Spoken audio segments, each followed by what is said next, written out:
In this video, we're going to talk about all of the upcoming cuts to the SNAP program. We're also going to look at how they keep giving tens of billions of dollars of our tax money to Walmart every single year. Now, before we go to the deep end, let's first take a real hard look at what exactly is going to happen to the SNAP program. The first thing we need to understand is that the SNAP program is part of the Farm Bill, and the current bill, which was passed all the way back in 2018, will expire this year, right at the end of September. Now, this is significant because, unlike the last 7 years, the party with the majority is hell-bent on reducing federal spending. So the GOP has the SNAP program in their crosshairs, and they have just given a plan which, according to them, will reduce federal SNAP spending by a whopping $300 billion in the next 10 years. Now, online, people are going nuts and saying all kinds of things about this bill. These massive cuts will be devastating for working families and local economies. Almost 800,000 Oregonians could lose their ability to put food on the table for their families, including nearly 46,000 families alone just in my district. Among those who rely on SNAP in my state, approximately 200,000 are children, 120,000 are seniors, and 33,000 are veterans. Without assistance from SNAP, many of these folks will be forced to rely on local food banks and pantries to feed their families. But food banks and pantries are already struggling and won't be able to fill the gap. In 2024, food banks served over 70 million meals to Oregonians in need. And to make matters worse, the Trump administration has decided to terminate the local food purchase assistance program, which pays farmers to provide food directly to local food banks. But here are some cold, hard facts for you. The first thing you need to understand is that the GOP wants the states to pay a bigger share for the SNAP program. In fact, they expect to save $128 billion by making states pay more. However, not every state will have to pay an equal share. They'll be paying according to their payment error rates. Now, what is that, you might ask? Well, a payment error appears if a SNAP enrollee gets paid more or less, and in most cases, they're paid more than what they're eligible for. That's why the national payment error rate was over 11.6% in 2023, but that's the average. In reality, rates were much higher in some states like Delaware, Hawaii, and South Carolina, where people were getting 20% more benefits. In New Jersey, this payment error rate goes up to 33%, while it's nearly 60% in Alaska. Now look, regular viewers of this channel know we always advocate for more money for the most underprivileged people of this country. However, while looking at this list, I noticed that states like Kentucky, Louisiana, and Mississippi have much lower error rates than the national average, even though these states have some of the highest poverty rates. This basically means these relatively poor states won't be forced to pay a lot to the SNAP program, while relatively richer states like Hawaii and New Jersey will be chipping in a lot more. This debunks the following theory about the SNAP cuts. We've caught wind of what's being considered in the reconciliation package, and we are not happy about it. To backtrack, the House Agriculture Committee was supposed to mark up its reconciliation proposal, but they postponed to next week. So we're on standby, but we've got intel. First, let's talk SNAP cost shifting to the states. This is just a fancy way of saying the federal government wants states to pay for part of the SNAP benefits themselves, not just a share of running the program. Make no mistake, that would be a cut to SNAP. States have to balance their budgets every year, so if they're hit with extra SNAP costs, they'd have to either raise taxes or cut funding from other essential programs.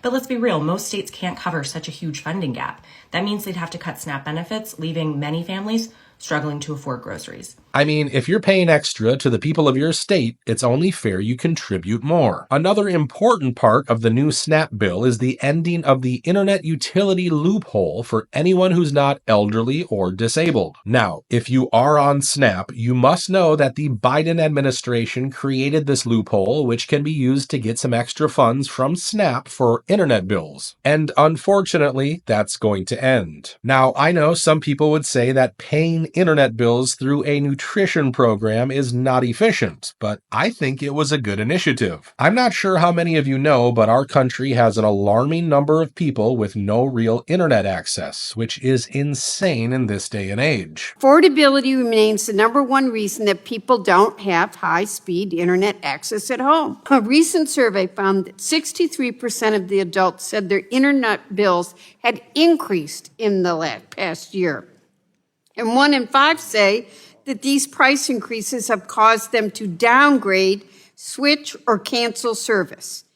Every time a family must make that choice, we're moving in the wrong direction for this country. So I think these cuts will do more harm than good. Another big change they're making to this program will basically address the work requirement loopholes. For instance, right now, you can get a waiver for the work requirement and apply for SNAP benefits if there aren't enough jobs in your area. But in the new SNAP bill, you can only get a waiver during times of high unemployment, which basically means a recession. You also will not be able to get a waiver if you don't have a dependent. However, the biggest and most controversial changes are made to the general SNAP work requirement age. Right now, if you are over 15 or under 60, you need to work to get these benefits. However, in the new bill, you can get the benefits without working if you are younger than 17 or over 65. And what's crazy is that they don't expect to save any money from these changes to the age limits. Now look, I'm glad our kids can get benefits from the SNAP program until they're 17, but forcing people over the age of 60 to work in order to get food stamps is simply diabolical in my opinion. And while they are forcing our elderly to work just to afford food stamps, we have created a huge system that sends billions of dollars from the SNAP program directly to the Walton family. Walmart gets about 25% of all SNAP money. So if you remember, SNAP money comes from the Farm Bill. The last Farm Bill we passed was for a total of $428 billion. $328 billion was just SNAP money. You take 25% of that, Walmart gets basically a guaranteed $81 billion. It's guaranteed because who is really else the competitor? Where's a cheaper place? Because Walmart's ran all the mom and pops out of business in our country. And then they also hire lobbyists, as well as does Coke, to make sure that Congress does not revoke their eligibility to take SNAP money. So yeah, it is a subsidy.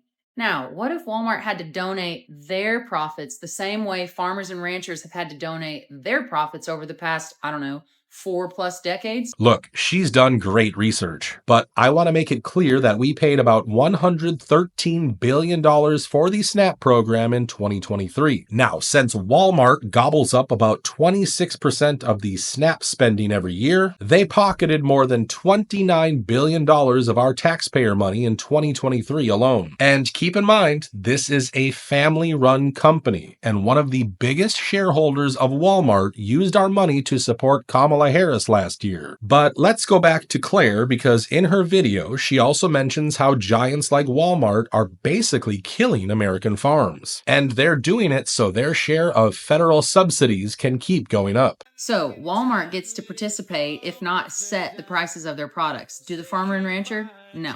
They're dictated their prices by various means.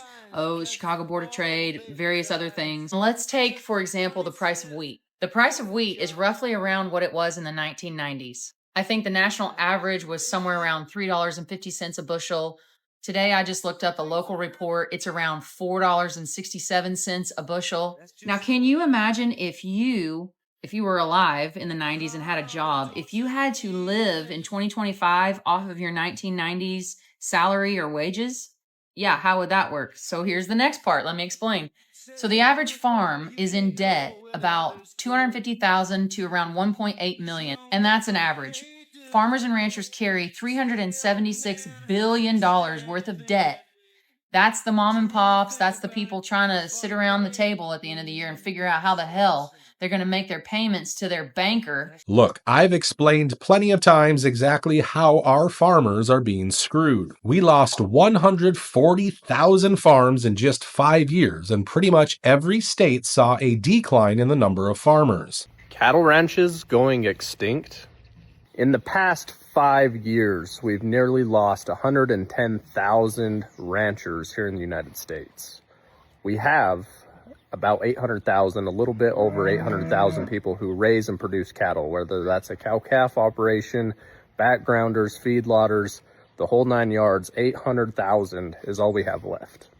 If we continue on this trend of losing 100,000 every 5 years, in about 40 years, there will not be any more cattle producers here in the United States.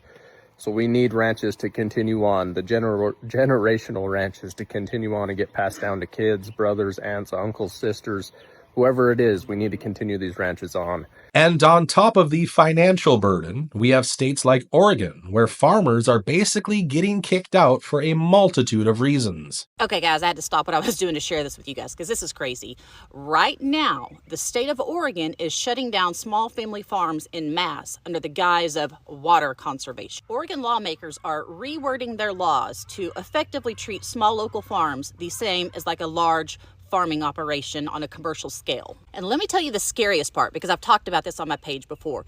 The way they are finding these farms is they are using satellite imagery to pinpoint your farm and send you a cease and desist letter and insisting that you stop all production. Their government has also set up a hotline so that your neighbors can call and rat on you for watering the vegetables and fruit that you're going to go sell at the farmer's market next weekend. Unless we want to cripple our food industry, we need to stop this injustice directed at our farmers. But unfortunately, our lawmakers are either fighting over nonsensical issues or they are straight up asleep at the wheel. But at least now you guys know exactly what you can expect from the new SNAP program. Do you think these changes are necessary, or do you think they're cutting money from the essential programs? As always, please share your thoughts with everyone in the comments down below. Thanks for watching today's video, and I hope to see you in the next one.